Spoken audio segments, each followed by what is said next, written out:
his articles and obviously understand them. And he's a very, very good writer. I must admit, I only got into his work recently, and I've probably casually seen a couple of his articles before that on maybe a link on Tux Machines or something similar. But no, he's very, very good. And the link will be in the show notes. It's a very short article, really. There wasn't a lot to say in regards to Linux on the space station. But check out his work and check out his blog, because he's a very talented and very interesting writer. So let's have a look. I should point out, I remember way back around 2008 or 2009, he offered to host my website because we were under denial of service attacks, and I couldn't quite find a place to put the site while it was under attack. So that was very kind of him. He was working in a school, so he usually has some spare capacity for, if somebody wants hosting or something. So that was very kind of him, and I found out about his work because it was quoted quite a bit from a fellow Canadian, Catherine Noyes, I'm not sure how to pronounce the last name, and she's a very good journalist now. She happens to work in IDG and ECT, where she writes articles almost always in favor of Linux, and she's also very good at taking the rebuttals to Microsoft FOD and all kinds of disinformation about Linux and summarize them in a way that's very professional and very presentable in a kind of a newspaper. So, yeah, so she's also another person I recommend it to people very individually. Follow her if you like Linux advocacy, because she's doing very good work, and she was very happy that I did that. So she's another person to follow, and both of them Canadians should. Another quick bit of news here, Google to abandon older browsers. Again, this comes courtesy of the BBC. Google is phasing out support for older browsers from the 1st of August this year. Those include Internet Explorer 7, Safari 3, Firefox 3.5 and their predecessors. It'll start apparently by phasing out Gmail, Google Calendar, etc., etc. And eventually, it's warned, this is quoting from the site, these web services will stop working for those sticking with older browsers. So that's a little bit of news there.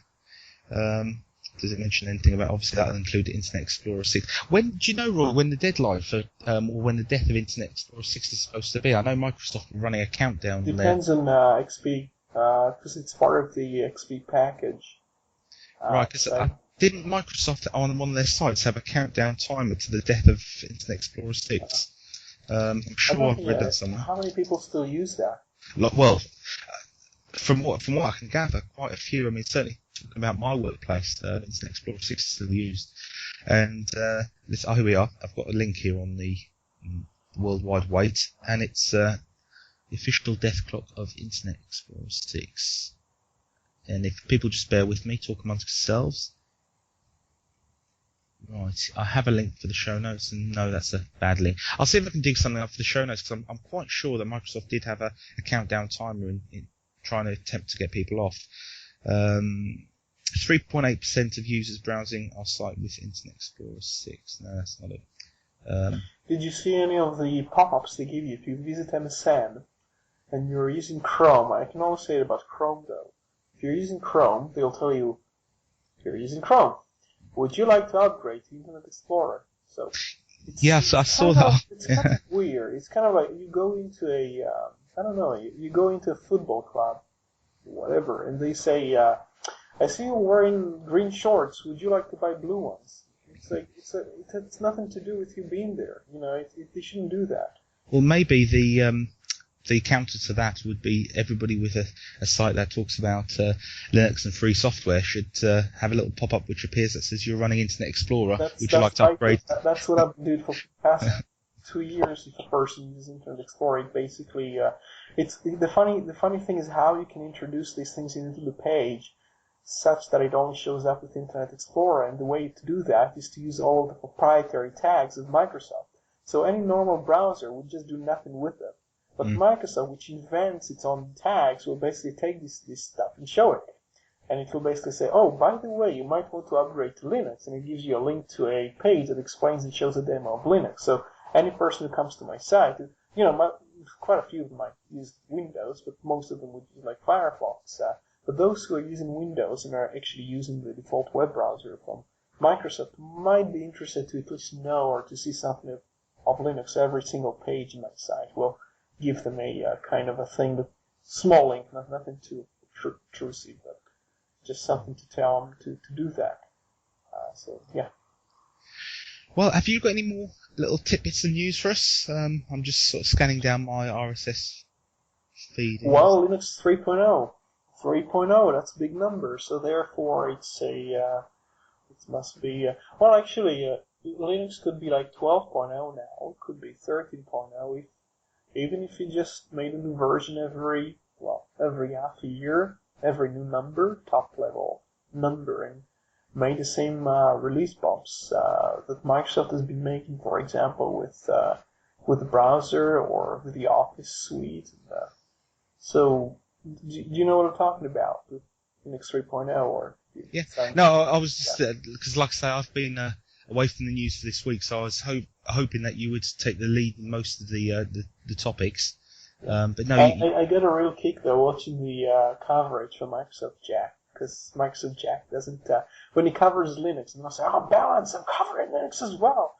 And whenever he covers Linux, it's always like about, "Oh, Linux got viruses," and "Oh, Linux, nothing is changing," or "Linux has released a new version, and the version kind of sucks."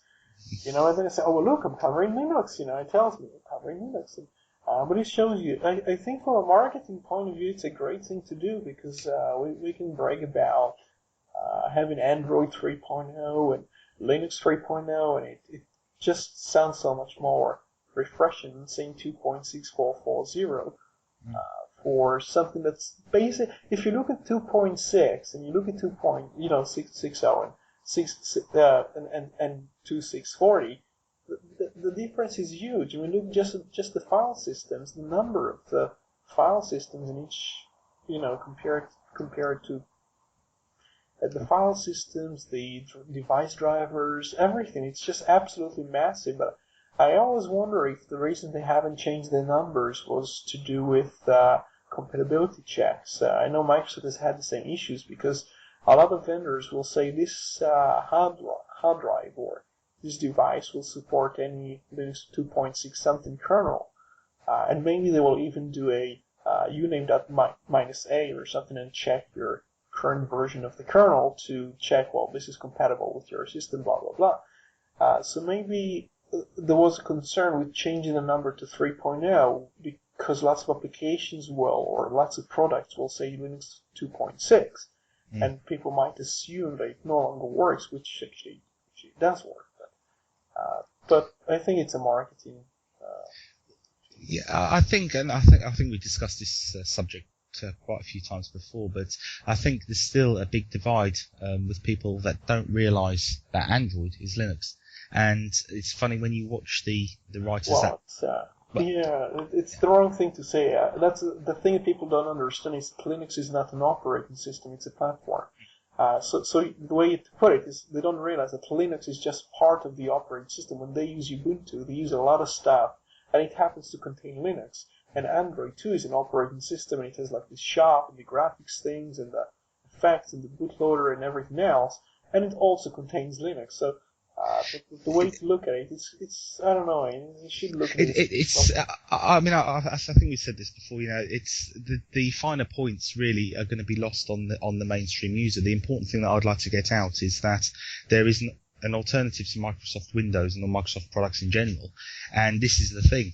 And maybe the issue that we've had in the past with alternatives on the desktop is more of a branding issue, where people haven't recognised the names, because everybody knows the word Windows, whether they like it or not, and that gives people comfort. Even if somebody's had years of problems with the Windows operating system, when they go out to buy a new computer, they'll see the Windows name and, for one reason or another, feel reassured in that it's something they know. They might not like it. I don't think anybody buys Windows among people I know. I know they buy a computer, and I think they look at the components of the computer and they just assume it will have Windows. They don't think, oh, it contains Windows, therefore it's good. They just assume all the computers will have Windows, which probably they will do.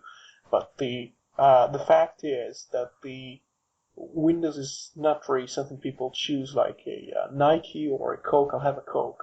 They don't say I'll have a Windows, or they just say I'll have a computer. What's on it? Well, probably the same, Bluey for the internet, and they expect the same experience that they did with XP. So, yeah, it's a really sad thing that we assume it's normal and natural not to have choice when we buy a computer. So. But I think that's definitely a subject that we'll discuss again in greater detail. Have we got anything else that we want to have a quick look at while we're on the subject of quick little tidbits? Well, one thing I've been working today, I'm